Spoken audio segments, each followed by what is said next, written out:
Hi everyone, my name's Mark Deere, and in this video I want to talk about doing scary things. So I recently watched a movie, it was called All of Me. It's an old movie. It had Steve Martin and Lily Tomlin when they were both a lot younger. And in the movie, it's a body swap movie, so her soul ends up inside of his body, but his soul is never released, so they have to share a body together.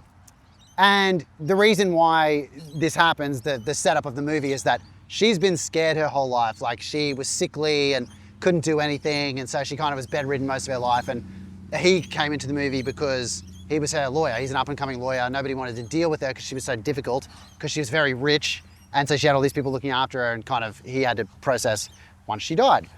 But she'd kind of set up this woo-woo setup where she had a guru guy to kind of help take her soul out of her body, put it in this other woman's body, and then release that woman's soul, and she could have lived on in this younger woman's body. And she'd used it as an excuse her whole life. Like, I'm sick, I can't do anything, I'm bedridden because I have all these sicknesses and I can't go outside. I didn't get to live, I didn't get to do anything. So obviously once she goes into Steve Martin's body, you know, that barrier's gone. He's not sickly, he's not bedridden. So for the first time in her life, she starts kind of living. She has to kind of try and figure out a way to be inside his mind at the same time he is, and they kind of fight each other, and she tells him what's wrong with his life. And little by little, they kind of both learn that it wasn't really that she was sickly, because, you know, they have a lot of things in common and a lot of things not in common, but they're both kind of scared. They're both living in fear and not taking action on the thing they need to take action on. And she especially learns, like, oh, I was using being sick as an excuse to not do things, but it wasn't that it was an excuse, it was that I was scared. So that was my excuse to stop me doing things. And now I want to live because I've experienced life for the first time. And she's the happiest she's ever been in his body, because little by little, he, with his help, she kind of is forced to do scary things. And yeah, it just got me thinking that, like, a lot of people live, it's kind of a cliche. I always think about the Donnie Darko movie. In Donnie Darko, sorry, I'm right next to a highway. I don't know if that's super loud and you can't hear me. But yeah, in the movie Donnie Darko, there's a section where basically, like, they play it's set in the 80s as well, and they play a video about, like, fear and love, and they put the whole human existence on this simple spectrum of, like, fear and love. I mean, in the movie, Jake Gyllenhaal's character, named Donnie Darko, actually calls out the teacher. I think her name's Miss Farmer, and he calls out the teacher and says, you know, this is ridiculous. Like, it's much more nuanced being a human than just saying everything fits into this category of fear and love. But because of the program they were doing it, you know, everything had to be that way. And I remember thinking then, like, oh, you know, this is lame. But I do think there's some substance to the whole concept of, like, fear being what motivates a lot of people. Recently, there's a lot of interest and books being published about shadow work. I think it's existed a long time. Like, I think Carl Jung was probably the first person to write about it quite a long time ago. But it's kind of a pop thing at the moment. Everybody's really into it. And I haven't read any books about it, so I don't really know about it. But I think the whole gist of shadow work is that you face your fears or face the things you don't want to face. So yeah, so I think between that being really popular now and then seeing this movie and learning the lesson, I love movies, they're always teaching a lesson.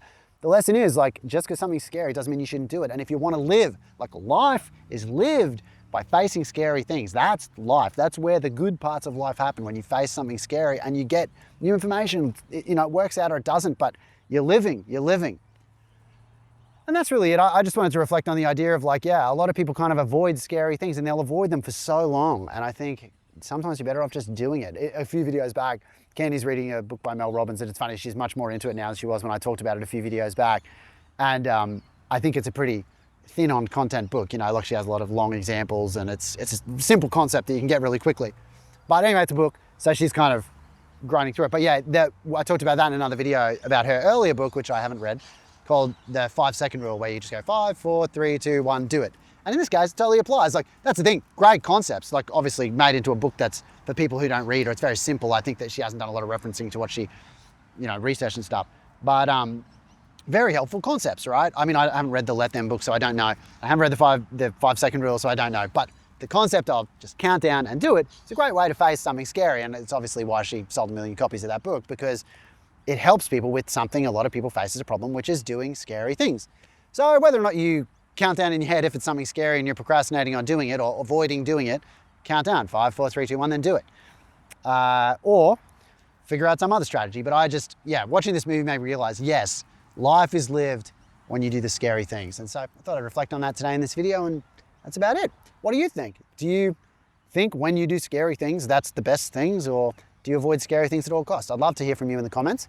Thanks again to everyone who's subscribed. And if you haven't already subscribed, feel free to do that. I also have my mailing list. If you want to see more videos like this, I'm going to do updates in the future and via my email list. So if you go to markdeary.com, you can find the link in the description. You can sign up for my email list. Ooh, that was a big fly. And yeah, that's pretty much it. Thanks for watching today, guys, and I'll see you in the next video.